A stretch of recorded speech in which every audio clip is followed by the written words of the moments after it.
Good girl going bad. Hi, I'm Rihanna, and you're on Dos.ca. No clouds in my stones. Let it rain. I hydroplane in the bank coming down like a Dow Jones. Hey, I'm Heather Adler from Dos.ca, and we're just sitting down with Rihanna.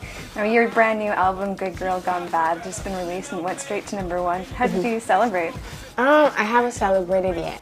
Yeah. No, but the good news has definitely shocked me, and I'm very, very excited about how well the album is doing here. Obviously, I mean, the title, Good Girl Gone Bad. What was it that made you go bad with this record? Well, this record, it was just basically, I took the attitude of a bad girl and I really got rebellious and just did everything the way I wanted to do it. I didn't want to listen to anybody. I didn't consult with anybody. I just wanted to have a little more fun with my music and be a little more experimental in terms of my image and my sound and everything, just reinventing myself. What's a bad girl to you? A bad girl, well, it's all about the attitude that you take towards things. And I'm not being careful, I'm just having fun, I'm taking risks, and bad girls take risks. Mm-hmm. And obviously, I mean, your image has changed a little bit. The wardrobe is obviously more risque. Is that something that came from you, or do you feel ever pressure to sort of be sexier?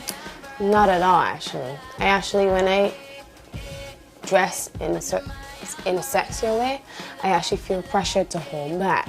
But anytime you see me dress, it's just the way I'm feeling. Yeah. That's just how I feel at that particular moment. Yeah, and I mean, some of the outfits, like we saw you on the MTV Movie Awards, were so tightly fitting, and there's so little there. How do you guard against any sort of wardrobe malfunctions?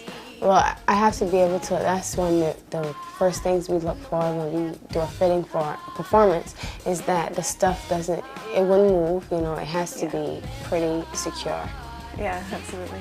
So, I mean, the video is obviously, also doing really, really well. What was it like shooting that video? It was a lot of fun shooting the video. Umbrella, we worked with Chris Applebaum, who did SOS, and we love working with him, so he made it fun. He is a character, very funny, but, it was also like, we were very particular about this video. We wanted it to be perfect, because it was the first video of the new album, and we went about it in a very specific way. We wanted everything done in a certain way, we wanted to look a certain way in every setup, and it was a cool video. It was one of my favorite videos I've ever done. Yeah, yeah. Were you nervous at all about the part when you had to sort of, get just body paint on and to be in front of the camera? How did you prepare yourself to get out there and do it? Yeah. I was actually anxious, but after I got it on and I had to actually go on camera is when I got a little nervous. But whilst I was doing it, I was having fun. I was having a blast. Yeah, that's awesome. And obviously, I mean, there's some awesome people who are on this record as well. You worked with Jay-Z and Timbaland and so many amazing people. What did you take from those artists? Like, what did they sort of give to you? Well, Jay-Z, he is such a perfectionist. And that's what I love about working with him. He nails everything, everything just has to be done in the most perfect way possible. Timbaland, he just has so much fun with his creative. I really was shocked to see how him and Justin Timberlake could just be in the studio making great music but having so much fun at the same time, and that's what it's all about. Yeah. Do you have any favorite moments from working with them?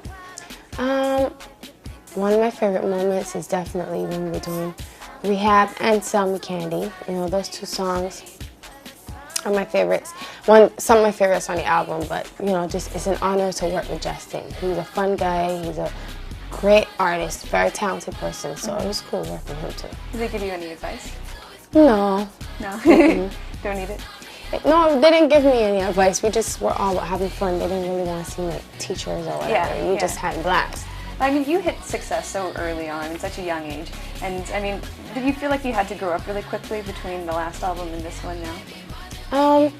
Actually, I felt like I had to grow up a lot between the first album and the second album. Yeah.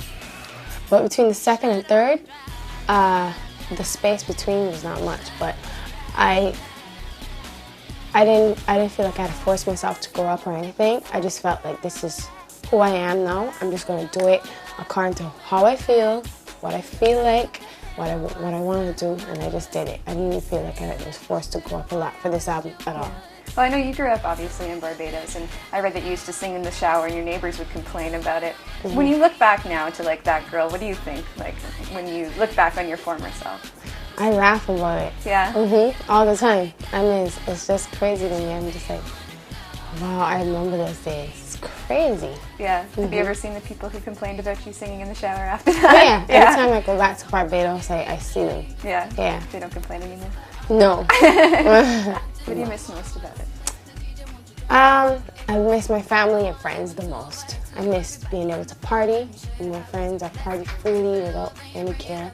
I miss also the food. I miss the beaches. Yeah. Awesome. Well, thanks so much for your time. Thank you.